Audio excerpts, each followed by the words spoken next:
La Sociedad Dominica de Medios de Comunicación, Sodomco, presenta A Pensar Más con Rosa María Palacios.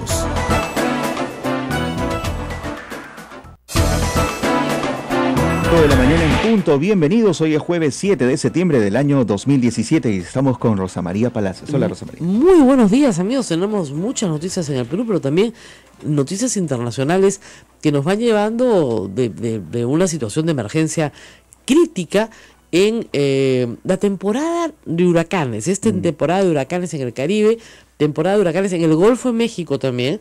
Y en realidad, estas cosas pasan en el Atlántico con suma frecuencia en esta época. La semana pasada el Golfo de México generó una masa de vientos gigantesca que se convirtió en un huracán, en el Harvey, que asoló sobre todo la ciudad de Houston.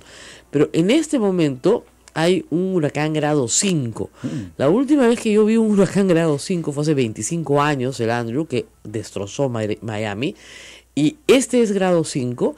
Anoche la buena noticia era que estaba pasando al norte de Puerto Rico, es decir, el ojo no estaba pasando por encima de San Juan, sino un poquito más mar adentro, pero iba directo esta madrugada hacia Turks and Caicos, que es una zona de islas. Para nuestros oyentes que no conocen esta zona del mundo, pues es una zona de islas donde no hay grandes elevaciones, o sea, no hay ningún lugar a donde trepar, si quieren, ¿ya? Sí lo hay, ¿no es cierto?, en islas grandes como Jamaica, como Cuba, como República Dominicana, que sí tiene cadena montañosa, pero una isla pequeña como Antigua, por ejemplo, no tienes muchos sitios a donde ir. Montañas que repelen de pronto el huracán. No, que te puedas resguardar dentro, o sea, en altura. ¿Por qué? Hay que ganar altura en estos casos. Claro, porque las olas son de los metros que establezca la lluvia y el huracán. Okay. Las olas entran y barren con las casas, digamos, que están muy pegadas al mar.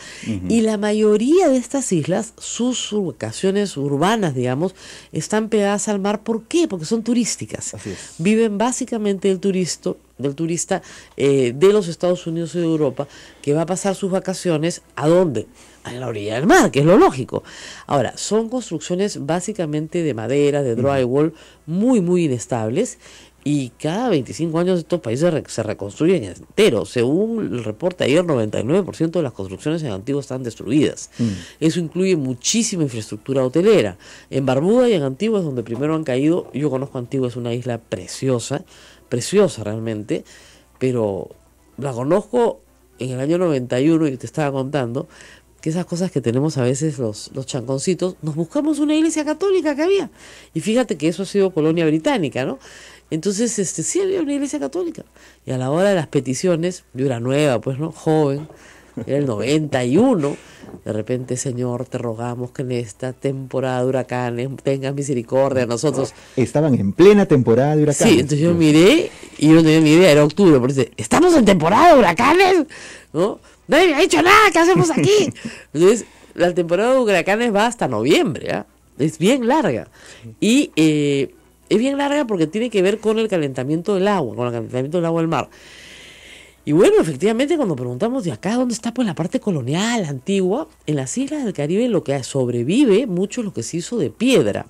Por ejemplo, en San Juan, el viejo San Juan, sobrevive todas las murallas de piedra que hicieron los españoles. Todo lo que son fuertes militares sí sobrevive. Pero todo lo que se ha hecho de madera, el huracán se lo lleva. Bueno, y la intención de hacerlo de madera es precisamente para eso, para que se pueda reconstruir fácilmente, me imagino, en el momento. Muy fácilmente. Pero me comentabas algo interesante, que en medio de estas pequeñas edificaciones de madera que son las viviendas, hay zonas muy seguras, como búnkers. El baño. Es el baño. ¿Por qué? ¿Están hechos con material noble? Lo que pasa es que no es que estén hechas con material noble, sino que, digamos, primero el huracán se va a llevar el techo, se va a llevar las paredes, se va a comenzar a llevar los cuartos, y el baño normalmente está en el centro de la casa, entonces la gente suele esconderse en los baños. En lugares donde sí hay posibilidad de tener subsuelo, sí se hacen, eso es sobre todo en zona de tornados, en el Midwest americano, sí se hacen sótanos, ¿no es cierto? Te metes debajo. Pero en estas zonas no hay ninguna posibilidad de hacer sótano porque son terrenos pantanosos. Exacto. O sea, en Florida, ¿dónde vas a hacer un sótano? Son suelos inestables. Es como si tú hicieras un sótano en los pantanos de Villa, pues. No se puede, se te inunda de todas maneras, ¿ya? Entonces, no aguantan. tienes que meterte a la zona más segura. Ahora, lo más seguro es hacer, como dicen siempre, lo que te dicen las autoridades. Y tienes que evacuar. Evacuar significa irte al norte lo más lejos que puedas. Ganar terreno. Ganar terreno. Lo que pasa es que lo que te piden es que te alejes de la zona de la costa. Correcto. Por estas olas inmensas que caen y destruyen todo a su paso. Y por la cantidad de lluvia que te cae encima. Entonces, que busques refugio, colegios, por ejemplo, estadios. ¿Tú te acordás del estadio famoso en New Orleans, en el huracán Katrina, donde habían 5.000 personas refugiadas y que no habían comida y comenzó a faltar agua? Pero estaban vivos, sí estaban ahí. Sí, pero aparte faltaba insulina, faltaban cosas esenciales, ¿no es cierto? Entonces fue un drama, porque los Estados Unidos, el país más poderoso del mundo, en ese momento no había crisis, etcétera, etcétera, no podía poner insulina pues en un estadio, ¿no? Con 5.000 evacuados. Entonces implica unos esfuerzos enormes. FEMA en inglés, que es la agencia, como nuestro INDECI, digamos, está ahorita al borde de la quiebra porque está atendiendo a lo de Texas. Y si ya se le está acabando el presupuesto. Entonces, esta semana el Congreso tiene que aprobar una extensión presupuestal gigantesca para FEMA, porque si no, no tienen cómo atender. Olvídate de Puerto Rico, tienen que atender toda Florida y han declarado en emergencia las dos Carolina del Norte y Carolina del Sur y Georgia. Entonces, porque eso es divertidísimo. Discúlpenme, a mí el tema del clima me apasiona. La cara de Eduardo, esta señora se ha pasado la noche viendo. Estamos implicados directamente en ese tema. Muchas de nuestras familias se encuentran en zonas del Caribe. Claro, entonces, o en zonas de Miami, por supuesto. En Florida. Florida es un refugio de migrantes peruanos. Sí, entonces, ¿qué es lo que hacen los meteorólogos? Estudian patrones de comportamiento de huracanes anteriores, establecen modelos y establecen una especie de espagueti que sale en la televisión de por dónde podría ir el huracán. Ahora, es curioso porque los modelos europeos son mucho más precisos que los modelos norteamericanos. Y ayer me explicaron por qué. A ver. Es interesante. En la NBC está la respuesta en 30 segundos. No, sí, creo que buenísima. Primero porque el modelo europeo es de mañana y de tarde, se hace 2 veces al día. Y es de acceso pagado. Entonces tienen un supercomputador, o sea, sus computadores tienen mucha mejor predicción, potencia, etcétera. El modelo americano es público, se hace 1 vez al día. Entonces la precisión del modelo europeo siempre ha sido, en casi todos estos eventos, cuando se ha contrastado posteriormente lo que pasó versus lo que... Y ahí sí es predicción, ojo, ahí no es encuesta, ahí sí hay una predicción, no se puede decir con exactitud dónde va a tocar el huracán. Bueno, los más precisos son los europeos, siempre. Entonces han comenzado a preguntarse por qué, ¿no? Porque tienen más información. ¿Y qué pasa? Que la diferencia, digamos, son como 220 millas. Y 220 millas en distancia es un montón. Es como de acá a Ica, por decirles. Entonces, yo no sé si el huracán va a caer en Lima o va a caer en Ica. Pucha, es una diferencia bien grande, ¿no es cierto? Mover a tanta gente. Exactamente. Sí, y además, en el Andrew, por ejemplo, le dijeron a la gente, vayan hacia adentro de la zona del condado de Dade, ¿no? O sea, obviamente evacúen toda la línea costera, que estuvo bien, pero el ojo del huracán pasó por encima de Kendall. Y la gente que está, muchos testimonios de peruanos que han vivido terremotos, ¿no es cierto?, me decían, prefiero el terremoto. Porque el terremoto dura 1 minuto, 2 minutos, bueno, ya, se acabó. El huracán es la noche entera. Y es un ruido ensordecedor. Y tú estás encerrado entre un baño, a veces con muchas personas, y afuera escuchas que se está acabando el mundo. Y no sabes lo que está pasando, estás a ciegas, porque además se apaga la luz y además se corta el agua. Entonces la gente se desespera por conseguir agua, y se desespera por conseguir comida porque sabe que durante 3 o 4 días nadie lo va a ayudar. Pero por lo menos en el caso de los huracanes eso se puede predecir. La ventaja es que se puede predecir. Antiguamente no se podía predecir. Hasta 1935 hay un gran huracán, por ejemplo, esta historia es horrible, la verdad, pero si ustedes van a Key West, que es el último cayo de la Florida, se van a dar cuenta que pasan por puentes sobre el mar de 5 kilómetros, 8 kilómetros, es puro mar. Tú ves a los dos lados mar. ¿Cómo construyeron esto? Bueno, estaban construyendo la primera vez, el que hay ahora es muy moderno, y un huracán pasó y se llevó a todos los trabajadores. Pues no había forma de predecirlo. Ahora sí, ¿por qué? Desde que tenemos satélites en el espacio, es evidente que es mucho más fácil de predecir. Claro. Los satélites se comenzaron a lanzar mucho tiempo después. Antes se usaba el barómetro y otros instrumentos de medición de la temperatura del aire para establecer si iba a llover, no iba a llover, cuánto iba a llover. Ahora lanzas el satélite al espacio y tienes toda la información. He escuchado que este huracán tiene 290 kilómetros por hora en cuanto a velocidad, Claro. y que es uno de los más peligrosos en 100 años. Sí, porque o sea, los gringos miden todo en millas, ¿ya? Sí, sí, sí. Entonces, una milla es 1.5, me parece, o 1.4, ¿ya? Kilómetros. Entonces, es como si te atropellara un tren. Vamos a ponerlo así, ¿ya? Las probabilidades de sobrevivir son casi nulas. Así, además se lo dicen a la gente, ¿ah? Sí. Una y otra vez. Además, no solamente es que el viento te empuje, te caigas y te golpees, sino que te caen cosas encima. O sea, aparece un yate en medio de un parque, ¿no es cierto? Sí. Claro, es un container encima de un edificio. Ayer la preocupación central en Miami, que todavía no ha tocado el huracán, va a tocarlo probablemente el sábado en la mañana, la preocupación central en Miami era qué hacían con 25 grúas que estaban en la línea costera construyendo. Grúas gigantescas que están en el piso 35, porque el viento abajo va pues a 150, 300, 200 kilómetros por hora, pero en el piso 35 Claro. va a 250. Y no hay tiempo de bajar las grúas, ¿tú sabes? Porque una grúa de esas para bajarlas te demoras una semana. Ajá. Entonces, la Se única convierte solución en- de ingeniería que tenían posible era amarrar bien las bases de la grúa y dejar suelta la parte larga para que corra como una veleta. Claro. Y de vueltas, vueltas, vueltas, vueltas. No para medirle viento, sino para que vuelte, vuelte, vuelte. Claro, que se desprenda eso sería fatal. ¡Claro! ¿Tú te imaginas Justo. ese material volando por los aires y llevándose todo a su paso? Son 25 grúas solo en la línea costera, ya, porque se están haciendo condominios, casas, etcétera. La línea costera de Miami hace 50 años, por decirte, no tenía la cantidad de edificios que tiene hoy. Es como nosotros comparáramos el terremoto del año 74 en La Molina con un terremoto hoy en La Molina. Claro.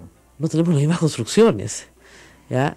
Y los efectos van a ser muy, muy duros porque no hemos probado todavía esas construcciones. Ahora, reitero, de lo que sabemos hasta este momento hay malas noticias. Hay 3 huracanes en formación ahorita, no es uno, hay 3. Irma es el que viene embalado, pero también está el huracán José. Ahora, la mayoría de estos huracanes se convierten en tormentas tropicales, ¿ya? Y pasan, claro, llueve un día, 2 días, 3 días, pasan y se acabó.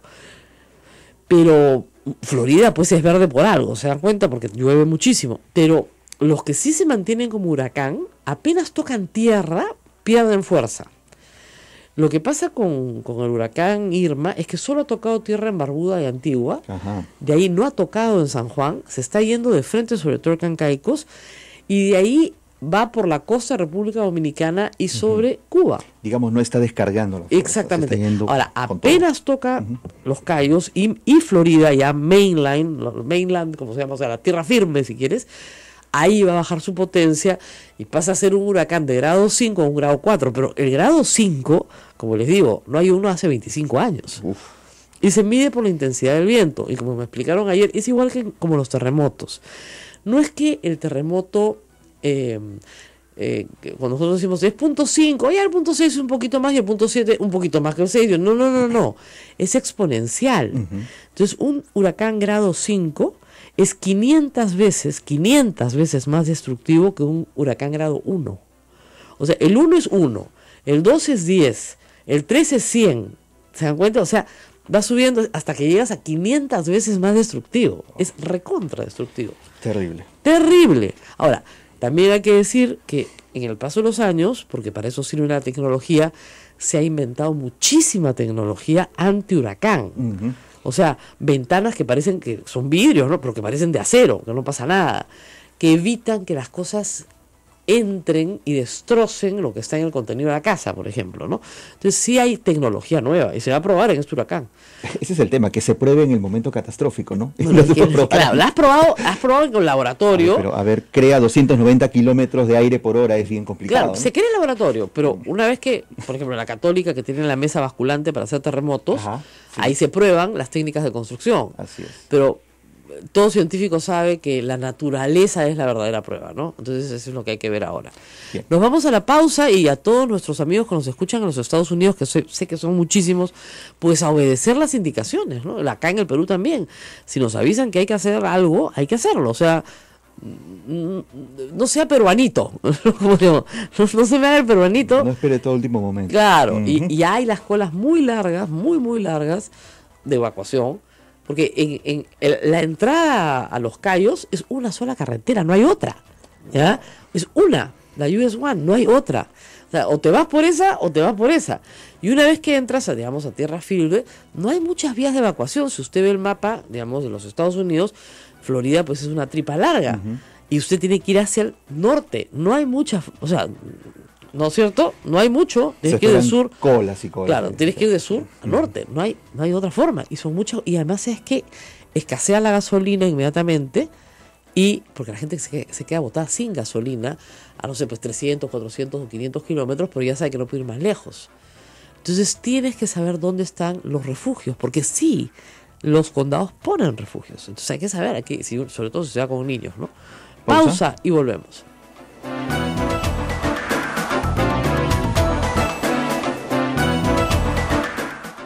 Sodomco, Sociedad Dominica de Medios de Comunicación.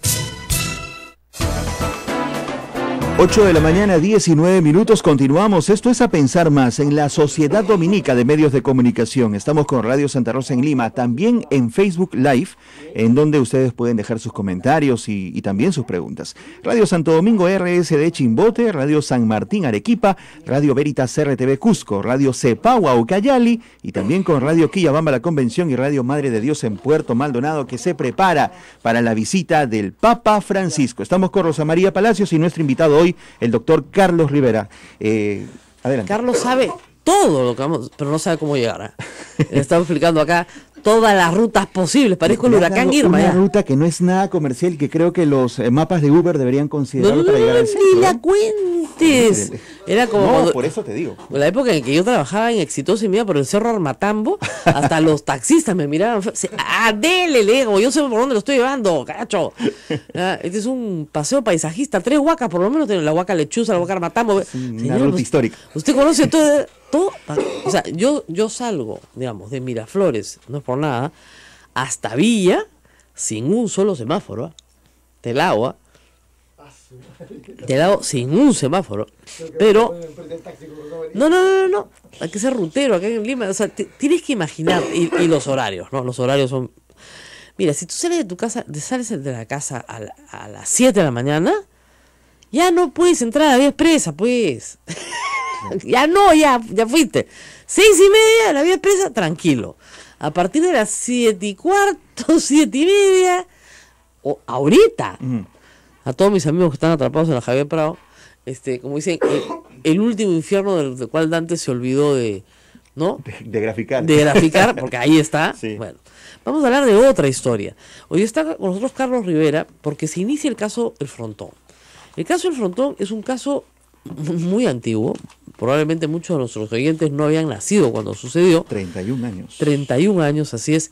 Y se trata de la discusión sobre si se cometieron violaciones graves a los derechos humanos. Es decir, si se ejecutaron rendidos, vamos.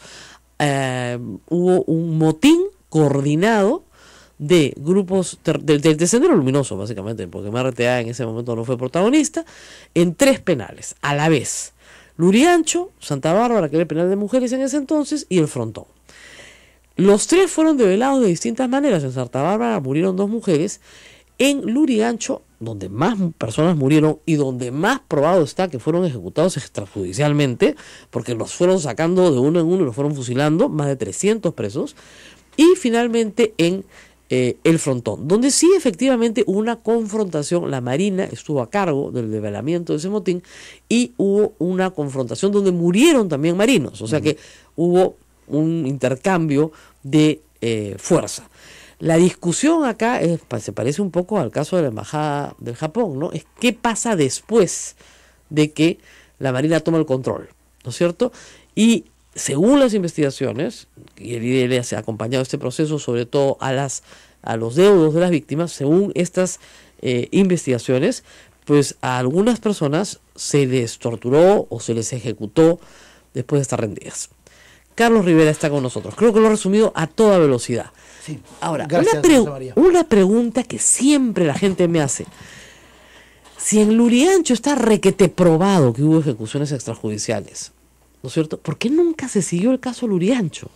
Mira, en el caso Lurigancho hubo un juicio en el fuero militar. Resultó condenado 2 oficiales, uno del ejército y uno de la policía. El comandante Cabezas. Cabezas y me parece que en ese momento era coronel Rodríguez Rabanal. Sufrieron pena privativa de libertad como consecuencia de ese juicio militar y me parece que terminaron liberados de responsabilidad con la ley de amnistía del 95. Del 95. Del 95. O sea que por lo menos pasaron probablemente 10 años presos. Yo creo que un poco menos, ¿no? Y luego, ya con la llegada de la democracia, entiendo que el juicio se anuló por haber sido en la justicia militar. Y mira, por lo menos hace unos, ¿qué te digo? 6 o 7 años, hay una investigación abierta en el Ministerio Público. No.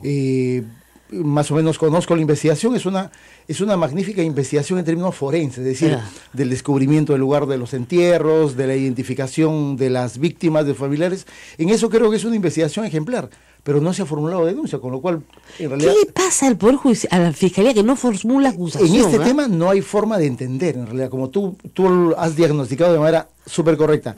En el caso de Lurigancho, la situación está mucho más clara, en términos de que hubo una decisión de ejecutar a todos los internos y además el proceso de ejecución de los internos duró menos tiempo.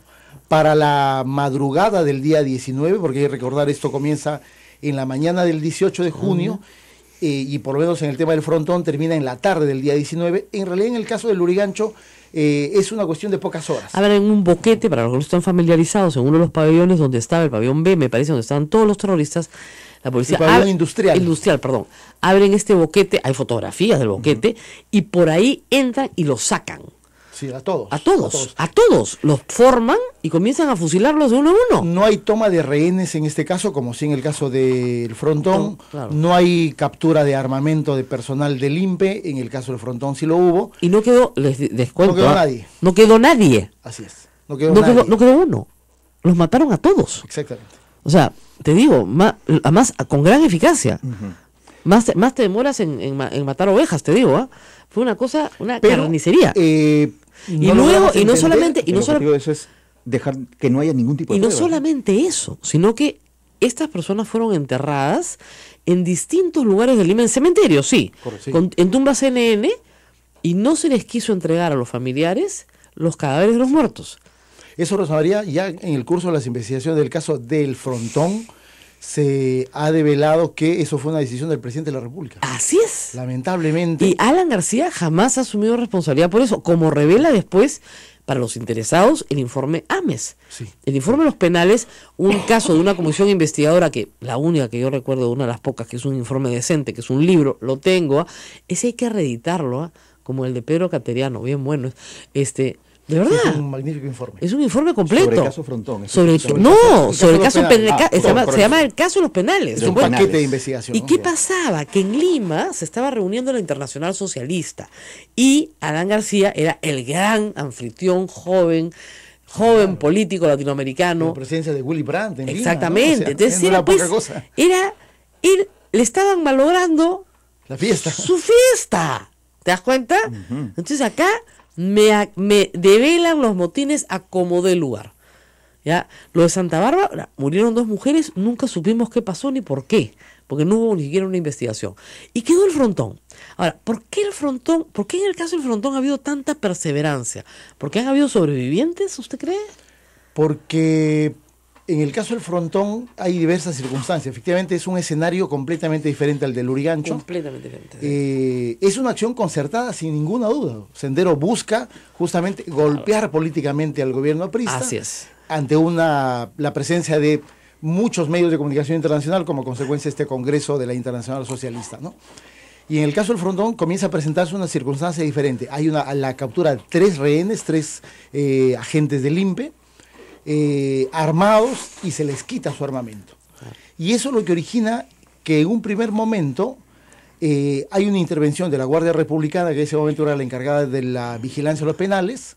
La Guardia Republicana se ve sobrepasada porque no hay forma ni de negociar ni de develar el motín, y hacia el inicio de la tarde del día 18, como consecuencia de un acuerdo del Consejo de Ministros, es la Marina la que asume el control del... Primero se envía una comisión, ¿se acuerda? Que con megáfono... La comisión, la que existía en ese momento, que era la Comisión de Paz, que era parte de los compromisos de García con el tema de resolver los graves problemas ya de derechos humanos que existían. Ya existían graves problemas de derechos humanos. Fernando Cabieses era el presidente de la comisión, me parece que se va con otra de los integrantes. Exactamente, urgen, o sea, instan con un megáfono a las personas a rendirse, y las personas dicen que no se van a rendir. Exactamente, no hay punto de no negociación. hay punto de negociación posible. Así es. Nada.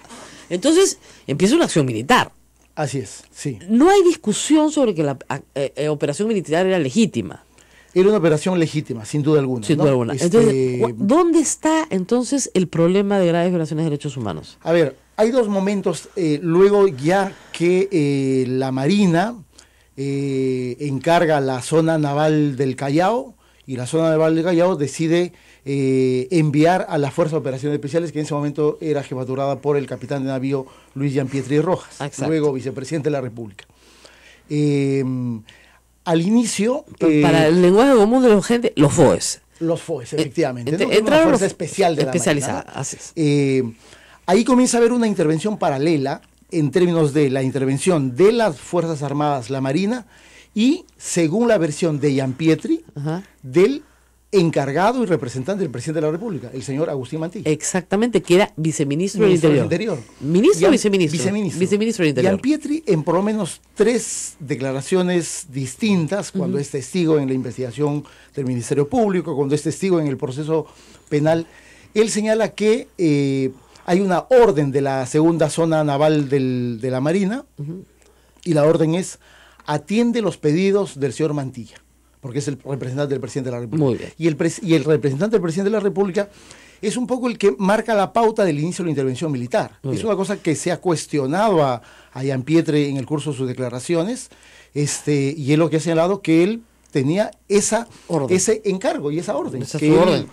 haga caso a lo que el señor Ahora, Mantilla estaba... Parece lógico que el poder militar se subordine al poder político. Es decir, si el representante del ministerio, el representante del presidente de la República le dice ya, entran, ¿no? Sí, pero claro, es una operación militar, ¿no? Y luego esa representación de Mantilla es desconocida por el presidente de la República. Bueno, creo que hay otro tema, ¿no?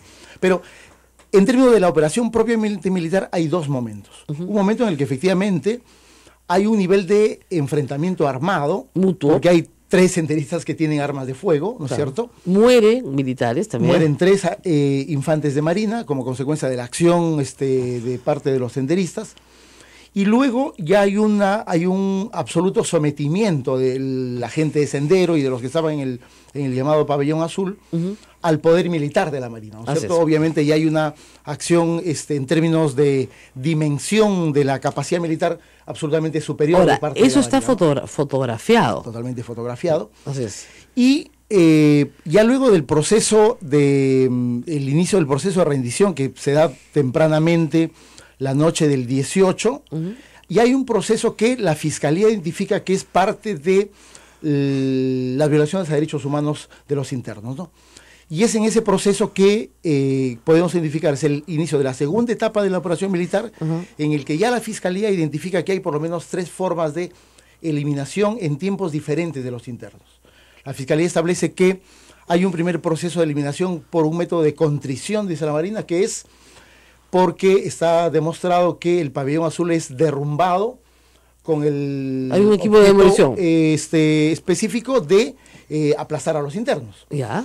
Lo ha declarado el propio Jean-Pietri y otros oficiales. Se coloca explosivo C4, un explosivo plástico, se quiebra las columnas del pabellón y se trae abajo el pabellón. Ahora, pero lo que pasa es que los de adentro no querían salir y estaban armados. Totalmente, eso es totalmente cierto, ¿no? Entonces dijeron, no, demolición. La demolición. La Fiscalía identifica que ahí se produce la mayor cantidad de víctimas. Bueno, pero es bien discutible, ¿no es cierto?, desde el punto de vista de una operación militar. Si yo les estoy instando a que salgan y les estoy diciendo que me voy a demoler el pabellón si no salen, y me demuelo el pabellón, me estoy estoy cumpliendo con lo que les he dicho que va a suceder. Avisaron. Probablemente, ¿no? Probablemente. Una cosa que agrava esa situación es que no necesariamente todos los que estaban dentro eran senderistas. No, evidentemente. Sin duda alguna. Y eso creo que sí coloca un necesario estándar de... Y aún si lo fueran, no se puede hacer ajusticiamiento. Así es. Pero si a ti te dicen, vamos a volarnos el pabellón si no salen, tienen que salir y rendirse, no vamos a volar el pabellón, ¿eh? No, y tú ves que ponen los explosivos y no sales, ya... Claro, estás advertido de una ofensiva militar. Es como si te dijeran, vamos a disparar, al que pase disparo, pues. Y luego la Fiscalía identifica ya en el proceso de rendición, ya más claramente advertido como consecuencia de la demolición del pabellón, ya durante la madrugada y mañana del día 19, que es un proceso ya de desarrollo de fusilamientos, ¿no es cierto? Esa es la parte. En la parte trasera de lo que quedaba del pabellón comienza a fusilarse a los internos. Más o menos se calcula que cuánta gente fue fusilada. La Fiscalía habla de por lo menos unos 30 fusilados, ¿no? Con el mismo método del frontón. Del Lurigancho. O del Lurigancho, efectivamente. Ahora, bueno, ahí hay dos pruebas importantes. Uno, obviamente, la evidencia forense de que hay personas ejecutadas con disparos de arma de fuego, la declaración de varios marinos que reconocen que efectivamente les ordenaron fusilarlos, y el señor Mejía Huerta, que es el llamado Lázaro, uno de los fusilados que no murió, y que 3 o 4 días después es rescatado por elementos de la Marina, ¿no? Bueno, vamos a hacer una pausa y regresamos con mucho más. Este es el caso del Frontón. Vamos a ver, sorpresa, quiénes son los procesados. Porque dirán, ese bueno, es un buen dato. Claro, y el presidente, no. Vamos a ver quiénes son los procesados, volvemos.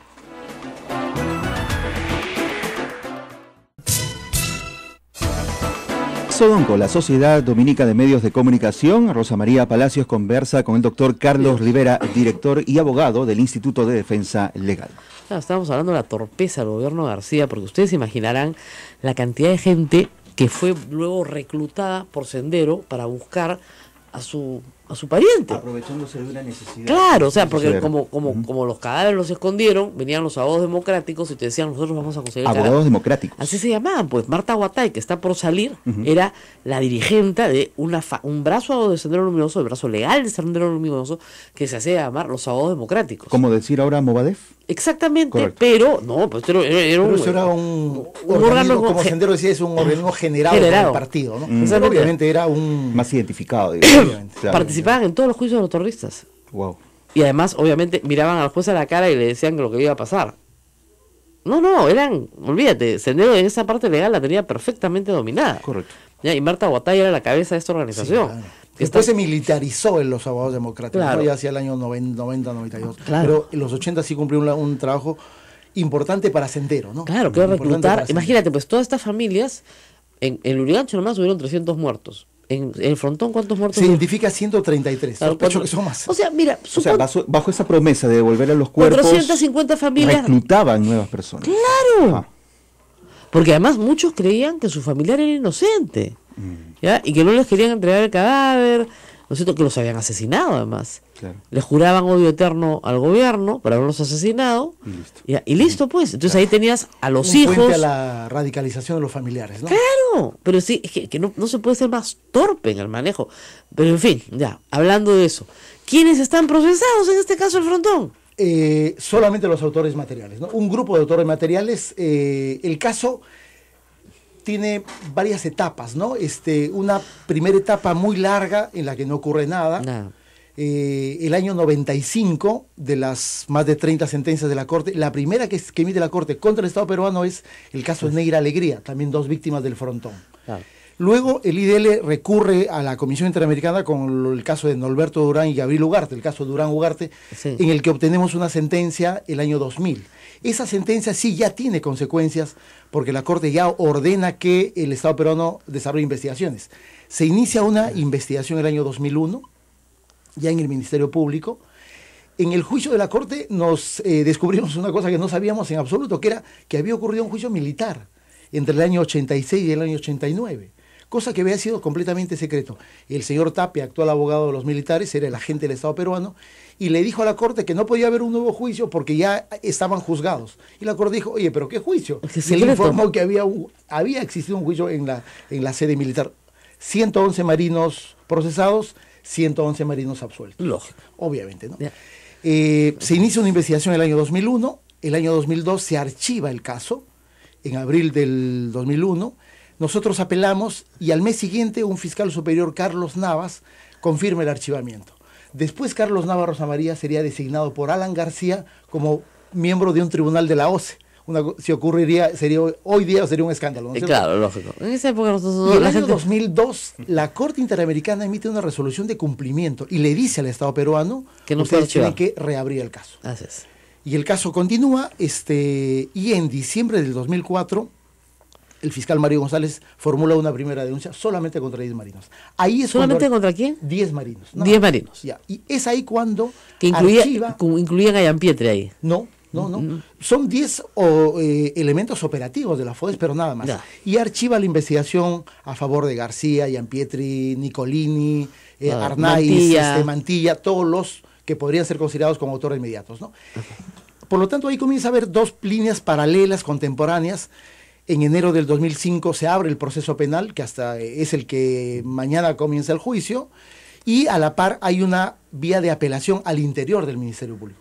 Esa vía de apelación termina en una fecha muy simbólica como gesto de amor, el 14 de febrero del 2007, en la que finalmente el Ministerio Público decide archivar ya de manera definitiva la causa sobre los autores mediatos. Y dice, punto final, esto... O sea, ni García, ni Mantilla, ni Ianpietri, ni nadie. A pesar de que... O sea, ellos eran un grupo de marinos loquitos que decidieron ellos solitos fusilar gente. Exactamente. Porque eran unos psicópatas, La tesis que organiza el fiscal del caso es que solamente son responsables los que han ejecutado la operación y no los que dieron la orden. De manera evidente han dado la orden, ¿no? Es un disparate. Y luego se cierra la investigación de los autores inmediatos y posteriormente el 2009 se amplía contra otros 23 y el 2013 se amplía contra otros 2. En concreto hay 35 denunciados, 35 procesados. ¿Y mañana empieza el caso contra 35 personas? Mañana va a empezar el caso contra 34 porque la semana pasada la Fiscalía ha advertido que uno de ellos, Eduardo Castillo, en realidad tiene la condición de colaborador. Ha retirado la acusación, nos quedamos con 34. ¿no? Muy bien. Por lo tanto, solamente son los autores materiales, ¿no es cierto? Ahora, en el proceso ellos pueden contar la historia, ¿no? Y de hecho la han contado, ¿no? Muchos de los marinos la han contado y muchos de los testigos la han contado. De hecho, probablemente los testigos que declaraciones más relevantes dan cuenta de cómo hay una intervención del poder político en ese tema son justamente los elementos militares. Claro. Ianpietri, Carlos Mauricio Agurto del Comando Conjunto, los oficiales que están en una posición de comando y que tienen una relación muy cercana y, como ellos dicen, permanente y constante entre el 18 y 19 con la Presidencia de la República. Lógico. La Fiscalía decidió no ver esa parte, obviarla y decir que aquí no puede, que ellos... Ahora, la Corte no puede volver a intervenir y decir, señor, en cumplimiento de nuestra resolución... Ahí viene toda una historia, ¿no? El año 2012, cuando Luz Ibáñez hace esta acusación de cerca de 500 páginas, la fiscal Ibáñez advierte una cosa, dice, oye, este es un caso solamente contra los autores materiales, ¿no es cierto? Pero a la vez advierte, dice, que le resulta imposible, porque además hay prueba en contrario, de que los autores materiales hayan tomado la decisión de ejecutar a 133 personas. ¿Solos? Solos, sin que nadie les ordene. La Fiscalía dice, oye, en realidad es posible identificar que hay órdenes superiores de las personas que no están investigadas. Y por eso tiene un párrafo muy interesante en la página 375 de la acusación que dice que la responsabilidad penal de los autores mediatos estará a resultas del juicio oral. En concreto lo que está diciendo es lo siguiente. Ellos... Terminamos con esto, progresamos. Es cierto, van a ir como testigos, ¿no es cierto? Pero en el juicio se va a determinar que no son testigos, sino autores mediatos del crimen. Eso origina el famoso habeas corpus que ha dado toda esta historia y que ha terminado en la acusación constitucional contra los 4 miembros del tribunal. ¿Ese habeas corpus quién lo presenta? Lo presenta uno de los marinos que es incorporado al juicio el año 2009, bajo el argumento de que pretende negar la condición de crimen de lesa humanidad del frontón, ¿no? Muy bien. Efectivamente pierden el Poder Judicial y llega al Tribunal Constitucional. Y en el Tribunal Constitucional, en un momento en el que había una mayoría prista, influencia prista, Carlos Mejía, Ernesto Álvarez Calle y el señor Vergara Gotelli emiten una sentencia en junio de 2013 que dice el crimen del frontón no es un crimen de lesa humanidad. Por lo tanto, prescribió. Por lo tanto, debieron decir eso. Pero no lo dicen. No dicen eso. Claro, pues. Y claro, ¿qué cosa es lo que dicen? Inventan un plazo de prescripción que no existe en la ley. Dice, el crimen del frontón va a prescribir cuando termine el juicio oral que todavía no comienza. Eso no está en ninguna Ya, parte. Eso es una regla que no existe, ¿no? No existe. En realidad Entonces le piden, estaban respondiendo a la ustedes, fiscal. hay ¿no que es decir cierto? una cosa. Y entonces ustedes les piden una aclaración. Exactamente. Y este tribunal aclara ese punto, porque tiene que Exactamente. aclararlo, porque la ley pues es oscura. ¿Y Nosotros qué dicen en la advertimos- aclaración? Nosotros advertimos, cuando se conoce la sentencia, que hay un dato muy importante. Vergara Gotelli ha votado diciendo que no es un crimen de lesa humanidad, pero a la vez ha emitido un voto en el que dice que el Tribunal Constitucional no puede resolver ese tema. Exactamente, Dijimos, oye, era eso confuso. es- Entonces, eso no se resuelve hasta el nuevo tribunal. Hasta el nuevo tribunal. ¿Qué dice qué? Aclara y dice que efectivamente han advertido que hay una contradicción grave así y que es. por lo tanto la sentencia del 2013 no tiene tal condición. Va a ser una sentencia, pues. Exactamente. Porque no llega a juntar el número de votos suficiente. Luego conocemos un dato muy interesante. Entonces, ¿qué pasa? Si es un crimen, pues de lesa humanidad. Exactamente, A ver, exactamente. para que la gente no se raye con eso de lesa humanidad, porque no entienden bien el latín. Quiere decir que cuando hay una grave violación de derechos humanos, el delito no prescribe.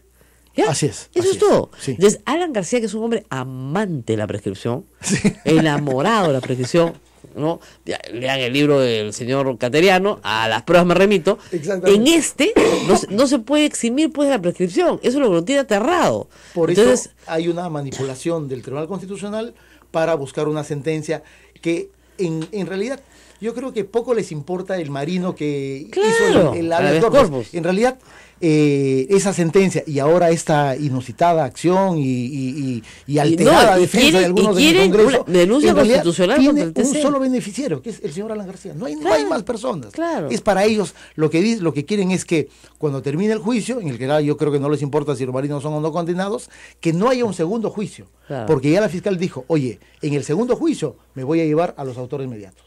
En realidad esa es un poco la historia. ahora, ¿no? este juicio empieza ahora, la fase oral. ¿Cuánto tiempo cree que dura la fase oral? ¿Un año? Yo creo que por lo menos 2 años. 2 ¿no? años de 2 fase años, oral. ¿no? Claro, ¿no? La gente dice, sí, pues porque hay que escuchar a 33 personas. Es un juicio contra 34 ¿Cuántos? acusados, Claro. 82 testigos y peritos. Claro. Es un caso complejo, ¿no es cierto? Es un caso complejo. Espero que no utilice el tiempo que han durado juzgando a los cabitos, que son 6 años. Claro. Ojalá mañana vamos a hacer Ahora, con miren, la Fiscalía un para- pedido para que pero el para que tribunal quede claro. dedique un tiempo especial al caso. Ahora, para que quede claro, nadie discute, y eso hay que tenerlo, porque a veces en el ejército son muy obstusos, discúlpeme la palabra, pero para entender, nadie discute que hagan su trabajo y que lo hagan bien. Sin Es decir, duda, sin duda. si te están disparando, tú contestas el disparo, el enfrentamiento, legítima defensa, y tú tiras las armas que te ha puesto el Estado en Además, las Rosa manos. María, esa parte de las situaciones de enfrentamiento está perfectamente regulada en el derecho internacional. O Así sea, es. cuando se producía el enfrentamiento armado, los elementos de la Marina tenían el perfecto derecho y obligación, de eliminar a los subversivos, Así es, sin sí, ninguna duda. Sin ninguna duda. Pero en este caso estamos hablando de rendidos. Lo mismo que pasó con el MRTA en la Embajada del Japón. Es decir, no estamos hablando de personas que están en una situación de beligerancia activa contra otro, ¿no es cierto?, legítimo detentador de la fuerza, porque la fuerza, ¿no es cierto?, es monopolio del Estado. Bueno, no. Estamos hablando de un rendido, de un agachadito, de alguien que tienes tirado al suelo, entonces tú vas a dar fusilamiento, pum, fusilamiento, pum, fusilamiento, pum. ¿Por orden de quién? Y además que responde al mismo patrón del Lurigancho, porque exactamente lo mismo se hizo en En realidad, Lurigancho. debió ser un solo juicio, ¿no Claro, es cierto? claro. Con la Fiscalía hemos acordado utilizar eso como un elemento, lamentablemente, un elemento de contexto, Ahora, que usted- ayude a entender de que El digamos, DDD es representante de quién. solo de 2 personas y de una familia que es Norberto Durán Ugarte y Gabriel Ugarte Rivera, que son los... Que ellos alegan no ser terroristas. De hecho, no lo son, fueron detenidos a finales del año 83, lamentablemente terminaron en Lurigancho o en el Frontón. ¿Por Y qué mira, delitos? Rosa María, por terrorismo. Ya. Y en mayo del año 87, el 6º Tribunal Correccional de Lima, como antes se llama, los absolvió. O sea, es una historia en realidad dramática. De terror. De porque- terror. en o realidad, sea, ¿no? claro, o sea, por error estaban en el sitio equivocado en el momento equivocado. Así es. Y un año después, y cuando sobrevivieron. No, Uno. fueron ejecutados. Ah, fueron los dos. De hecho, en el caso de Norberto Durán ha sido entregado el cuerpo, de Gabriel Ugarte no ha podido ser identificado todavía, pero los dos definitivamente están Ahora, en la ¿cómo lista de los... lo absolvieron estando muerto? Sí. ¿Por qué? Ese juicio... Mira, Normalmente hay un sobreseimiento cuando se muere... debió haber un sobreseimiento, pero nosotros tenemos una resolución de absolución. ¿Qué? Exactamente, sí. ¿El O Poder sea, Judicial absolvió a un muerto? así es. Eso es raro conseguir, ¿ah?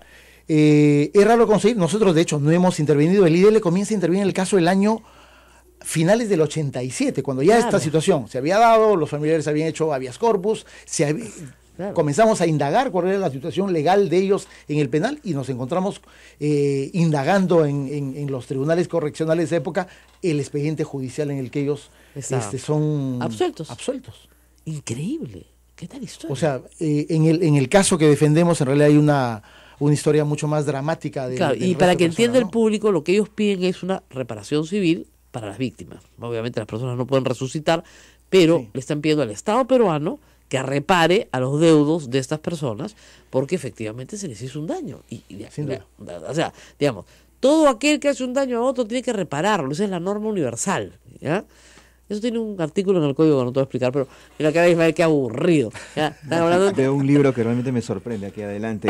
Es la acusación del Frontón, que es tremendo. Es la acusación del Frontón, la original, la que hace la doctora Ibáñez en el 2012, que la tiene empastada. La tiene Así ya, es, sí. Porque claro, porque si no ya se te desarma. Pues, ¿no? Pieza clave del caso, ¿no? Claro, y en realidad es uno de los documentos. Ahora, lo que la gente no puede entender es por qué una acusación fiscal del 2012 se inicia el proceso oral en el 2017. Sí, o sea, pudo haber terminado el juicio hace mucho tiempo, claro, si es que el Poder Judicial hubiese querido llevar a cabo el juicio. No quería. Nos da la impresión de que hay muchos jueces que se han corrido del juicio. Es como mi acción de amparo como por la concentración de medios. Exactamente. Sí, estamos ya, hay mucho de eso, vamos a cumplir 4 años de aniversario. Hay mucho de eso, ¿no? Y por eso es que ya se han muerto 2 demandantes. ¿Eh? ¿Ah, sí? Tú sabes que en la acción de amparo que hemos presentado contra la concentración de medios éramos 7. No, éramos 8, perdón. Ahora somos 6. Y al paso que vamos, mira. Imagínate, en este caso, después de 31 años va a comenzar el juicio oral. Obviamente se han muerto no solamente testigos, se han muerto algunos acusados. Lógico. Y claro, termina siendo una ventaja indebida para quien tiene que responder frente a la justicia. Exactamente. ¿No? Al final de cuentas es eso, la impunidad se gana con tiempo. Y eso lo sabe Alan García.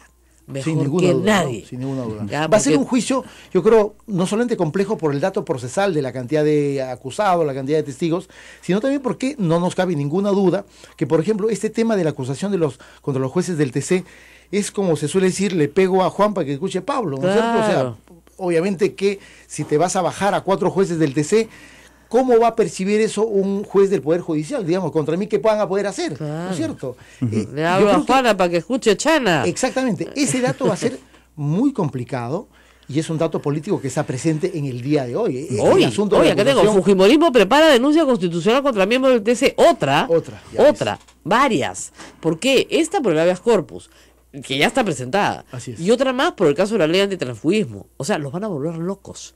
¿Por qué? Les explico por qué, porque acá hay una cosa bien importante.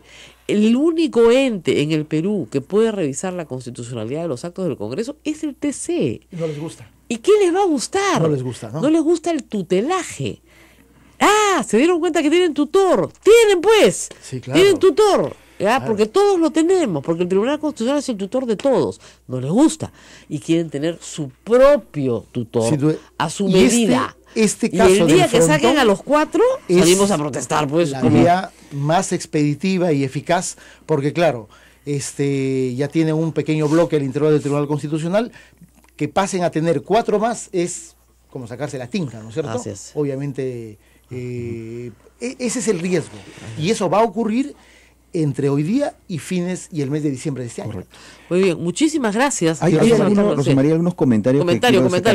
Algunos están saludando, como Félix Vicente Laura, esta entrevista para refrescar la memoria y que no queden impunes estos casos. Otros nos dice lo siguiente, como Alita Gundberg, nos dice, no comprendo por qué tanta defensa a terroristas, ellos mataron a nuestros soldados. Bueno, está explicando el señor que está defendiendo a 2 absueltos. O sea, esos que murieron eran inocentes, los absolvió el Poder Judicial. Correcto. Y Natalie Moreira nos dice, su familia es de Huanta, Ayacucho, su tía murió en un coche bomba, sus padres fueron obligados a colaborar tanto con Sendero como con los policías, y admite que hay abuso por parte del Estado y también por parte de los terroristas. De ambos lados. Cuando una persona, una familia en Huanta estaba en la situación en la que estaba, y venía el ejército y los acusaba de colaboracionistas, y venía a ascendir y los acusaba de colaboracionistas, se están jugando la vida. Sin duda, o sea, en esas zonas en donde ha habido el inicio de la acción terrorista Sendero y luego la acción represiva del Estado, digamos, la gente ha vivido en un escenario de guerra, ¿no es cierto? Pobre gente, claro. Sin duda alguna. Que no es guerra, un escenario, pero no es guerra. Vamos a hacer una pausa, vamos a ir a Colombia, ya está el Papa ahí, y tengo una pregunta idiota, discúlpenme, que me persigue desde que se anunció. ¿Cuánto cuesta la visita del Papa? ¿Quién la va a pagar? Miren, viene con su money.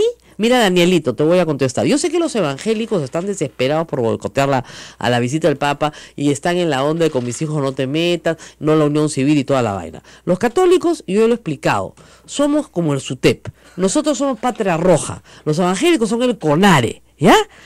En verdad, en términos de conservadores, y ya se lo expliqué a Alberto Belaunde, tú trátalos bonito, nosotros somos tu patria roja, porque los otros son CONARE. Entonces están tratando sistemáticamente de boicotear la visita del Papa con estupideces. Miren, a mí, como ustedes saben, no me gusta el fútbol, yo no sigo el fútbol. Sin embargo, entiendo que un partido de clubes privados, ¿no es cierto?, tiene que usar policía, porque si no la gente se mata. ¿Ok? Muy bien. Con mis impuestos, a mí que no me gusta el fútbol, ¿no es cierto?, cuidan por miles de millones de soles durante todo el año a un montón de salvajes que van a los estadios. ¿Ya? Muy bien. A ver, clubes privados que deberían pagar su propia seguridad. ¿No es cierto? Si viene el Papa, ¿no hay que ponerle policía? ¿Y si lo matan en el Perú? ¿Qué hacemos? ¿Cómo es? ¿Ya? A ver, o sea, lo matan en el Perú. A ver. Entonces, lo único que el Estado peruano le pone es seguridad, nada más. El resto, papito lindo del Perú, no viene con su money, lo ponemos los católicos. Los católicos. Y estoy seguro que la conferencia episcopal rendirá cuentas de todo lo gastado. Porque además acá las empresas privadas y en Chile también bancan cualquier cantidad de cosas que se hacen en la visita del Papa, ¿no? Uno pone un estrado, otro pone las luces, otro pone el sonido, otro pone el micro, nosotros ponemos nuestro trabajo gratuito, todos los periodistas que somos católicos lo hacemos gratis, no cobramos nada. Entonces, déjense hablar tonterías, por el amor de Dios. ¿Quieren boicotear la visita del Papa? No lo van a lograr. Porque además, ya en el fujimorismo, ¿no? Se les encogió todo. Cuando se dieron cuenta, yo les dije ayer bien fuerte, que la bancada evangélica que tenemos en el Congreso, donde están sobre representados un grupo minoritario, ¿no es cierto?, está haciendo lo que le da la gana con el fujimorismo. Entonces impedían que el presidente vaya a ver al Papa. Esa es una actitud anticatólica, claramente anticatólica. No me vengan con cuentos. Entonces están tratando de boicotear la visita del Papa, que no quieren que el presidente vaya al Vaticano. ¿Qué cosa es eso? Entonces ayer Salaverry salió a decir, nosotros nunca hemos dicho que el presidente no puede viajar. No, mañana mismo lo autorizamos. Ah, pues se le encogió todo. La reculada, como cuando llegó el Movadef, ¿no? Cuando llegaron los de CONARE, donde Becerril, a pedirle que derogue la ley, ahí se acabó la historia. Y es que son unos genios, ¿ah? Se les nota el fustán a cada paso. Bueno, vamos a la pausa y regresamos. Gracias al doctor Carlos Rivera, director de IDL. Hasta otro momento, pausa y retornamos con información sobre el Papa.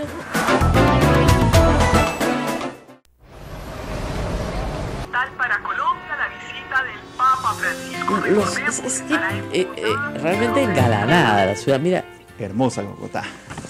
Hay una guardia a caballos. Sí. Bueno, estamos observando ya las imágenes de la llegada del Papa a el Palacio de Nariño, se llama. Correcto. La casa presidencial. No, ya me equivoco. Hablando de Bogotá, está llegando a ver al presidente Santos, el Papa, y hay una escolta muy bonita, la gente en las calles agolpada. Bogotá es verde, entonces nosotros estamos preocupados porque acá en Lima, ¿qué va a haber? Bueno, cemento. No importa, pero en Puerto Maldonado va a haber todo el verde del mundo, gracias a Dios. Y ya el Papa está caminando por la alfombra roja, Casa de Nariño. Casa de Nariño, estoy bien. Ay, me confundo, ese es el Alzheimer. Pero ya está caminando el Papa hacia directamente estrecharle la mano en este instante al presidente de la República, Juan Manuel Santos, y a su esposa, junto a él, que viste de blanco, igual que el Papa, y con mangas largas como corresponde al protocolo. En este caso el Papa visita al presidente de la República como jefe de Estado. El Vaticano es un Estado y es una cita de jefes de Estado. Vamos a escuchar a nuestro colega Nicolás Roja, periodista colombiano. Él ya está hablando, está transmitiendo, y nos enlazamos con la transmisión del canal Cristovisión en este momento. Adelante. Cordial saludo para usted y todos sus oyentes. Muy buenos días. Estamos viendo ya las imágenes de la entrada, la verdad que espectacular, se ve muy bien, un día soleado, de el Papa caminando al lado del presidente Santos en visita de Estado, la primera dama unos pasos alejada, como corresponde al protocolo, fuera de la alfombra, y se van a rendir los honores a la bandera de Colombia. Cuéntanos, Nicolás, ¿cómo ha sido ayer la llegada del Papa a Bogotá? ¿Cómo ha sido recibido por la gente? Bien, pues Rosa María, mucha felicidad por parte de todos los colombianos al recibir al sucesor número 266 de Pedro. Salió a las 11 de la mañana de Roma, aterrizó a las 4:15 hora colombiana. Inmediatamente se encontró con el presidente de la República, Juan Manuel Santos, y yo no sé si ustedes tienen presente la imagen de un niño que se acerca. Inmediatamente el Papa Francisco baja del avión Pastor 1. Ese niño se llama Manuel, es hijo de la diputada Clara Rojas, que lo tuvo en cautiverio. Ella fue secuestrada en el año 2002, entonces es una imagen que refleja la paz, el proceso que estamos viviendo aquí en Colombia y cómo estamos dispuestos a dar ese primer paso que el Papa Francisco quiere promover con todos los colombianos. El regalo que Manuel le entregó al Papa Francisco fue una paloma, una escultura de la Paloma de la Paz, que es la que representa todo este proceso que estamos viviendo aquí en Colombia. Posteriormente se subió al papamóvil, cogió toda la avenida 26, que es una de las avenidas principales de la ciudad, un trayecto largo que realizó hasta la Nunciatura Apostólica, que está ubicado en el barrio Teusaquillo.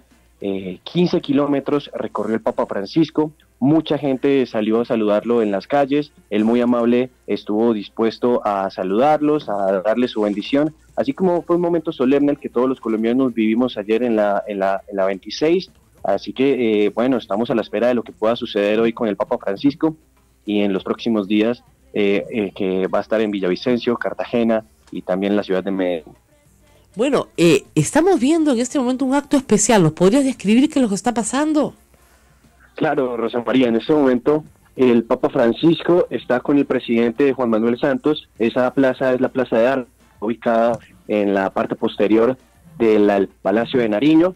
En este momento están recibiendo honores militares el Papa Francisco. Posteriormente van a estar conversando unos minutos ellos en privado en la Plaza de Nariño, después va a estar en la Casa de Nariño, después va a ser la foto privada de los dos mandatarios. Recordemos que el Papa Francisco es jefe de Estado del país del Vaticano, que es un estado pequeño, y después va a haber un encuentro muy importante en la Plaza de Bolívar, que es un sitio sumamente representativo de la cultura colombiana, donde ahí se han manifestado fuertes protestas políticas, pero en este caso están los jóvenes dispuestos a recibir la bendición del Papa Francisco. Cerca de 22.000 jóvenes en este momento están congregados en la Plaza de Bolívar para vivir un momento privado con Francisco. Recordemos que cuando el Papa Francisco llegue a la Plaza de Bolívar se va a movilizar en el papamóvil por todo por un trayecto que ha hecho el comité ejecutivo de la visita, precisamente para que el Papa esté más cerca de los jóvenes, y posteriormente va a recibir las llaves de la ciudad de Bogotá a manos del alcalde de la ciudad, Enrique Peñalosa, y después se va a dirigir a la Catedral Prima de Colombia para bendecir la imagen de la Virgen de Chiquinquirá. Bueno, muy bien, muchísimas gracias. Ismael, ¿tienes alguna pregunta?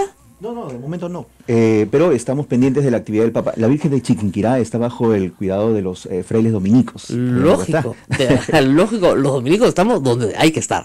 Bueno, es. Muy bien, muchísimas gracias a Nicolás por estas palabras, muy hermosas imágenes que llegan desde Colombia, donde el Papa recibió con cantos, con una orquesta, estoy viendo, y con gran entusiasmo, gran algarabía por la población bogotana, que supongo que hoy día Bogotá estará de feriado, porque hay muchísima gente en la calle en esta enorme recepción. Bueno, nos tenemos que despedir. Me acaban de pasar el hashtag, que me ha parecido buenísimo, con mi papa no te metas, que me parece una respuesta bien clara a la minoría evangélica que está en el Congreso, que nos quiere imponer sus odios y pide la visita del presidente de la República al Vaticano. Aquí Joseph Reed en Facebook Live dice: no soy creyente, pero respeto y suscribo tu opinión sobre esa antagonía anticatólica, Rosa María. Claro, miren, es un jefe de Estado, ¿ok? Cuando viene un jefe de Estado se le pone una seguridad. Y resulta que ese jefe de Estado reúne a 2 millones de personas. ¿Qué cosa vamos a hacer? ¿No vamos a cuidar a la gente? Tenemos que cuidar a nuestra gente. Como cuidamos los partidos de fútbol, como cuidamos cualquier evento público. Todo lo demás se encarga la Iglesia Católica. Ustedes no se preocupen, que nosotros ponemos bastante en la colecta. ¿Ya? Y un saludo a Radio Saibo. ¿En República Dominicana? Que la están... ya, muy bien. La gente de la radio dominicana, de República Dominicana, nos dice que está muy bien, que el huracán está pasando cerca, pero que ellos están bastante bien. Esperemos que se conserven bien y que, bueno, obedezca a todo el mundo a las instrucciones que hemos dicho al principio que dan las autoridades. Una linda estampa del Papa con el presidente Santos y su esposa, y por supuesto todo esto muy, muy bien. Esperemos que... Se ve organizado, ¿no? Perfectamente organizado. Que se copien las cosas buenas. Quiero esa ciudad verde en el paso del Papa. No qué hermoso se vio, ¿ah? No pasa. Acá, esto es un desierto. Nos tenemos que despedir. Nos vamos. Ya saben. Gracias a Nicolás Rojas, periodista colombiano del canal Cristovisión, por su disposición en esta oportunidad. Gracias. Nos vamos. Y con mi papá no te metas. Ya. Hasta mañana.